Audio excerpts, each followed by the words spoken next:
नमस्कार दोस्तों, आज की कहानी रेखा भाभी की है। आंखों में छुपा प्यार। भाभी, आज आप बहुत चुप हो, सब ठीक है ना? रेखा भाभी हल्की सी मुस्कुराई। सब ठीक है अंकित, बस थोड़ा मन भारी है। अंकित ने महसूस किया कि बात कुछ अलग है।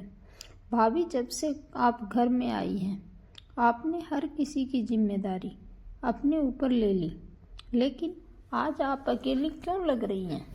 रेखा भाभी ने धीरे से कहा, कभी कभी इंसान बहुत कुछ अपने अंदर रख लेता है ताकि घर के लोग परेशान न हों। कुछ ही दिनों पहले ससुर जी बीमार पड़ गए थे। डॉक्टर, दवाइयाँ, देखभाल, ये सब रेखा ही संभाल रही थी। रात रात जग कर दवा देना, फिर सुबह सबसे पहले उठकर खाना बनाना। वह खुद को थका देती थी, लेकिन किसी को महसूस होने नहीं देती थी। उनके पति रवि रोज काम में उलझे रहते थे।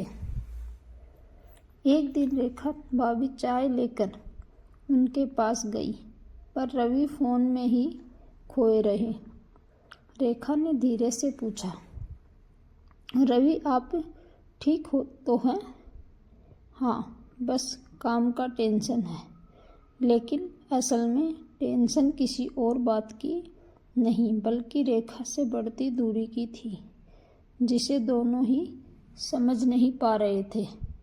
एक शाम रेखा भाभी की तबीयत खराब हो गई। सर घूम रहा था, हाथ कांप रहे थे, पर फिर भी वे रसोई में खड़ी रही। अंकित ने देखा और तुरंत उनके पास दौड़ा। भाभी बैठिए, क्या हो गया? अंकित ने पानी लाकर दिया। रवि भी तभी अंदर आया और परेशान होकर बोला, रेखा, ये क्या हालत बना रखी है? रेखा ने पहली बार रोते हुए कहा, मैं घर वालों का ख्याल रखती रखती खुद को भूल गई। मुझे लगा कि अगर मैं टूट गई तो क्या होगा। घर का माहौल एकदम शांत हो गया। ससुर जी भी दरवाजे पर आकर खड़े हो गए।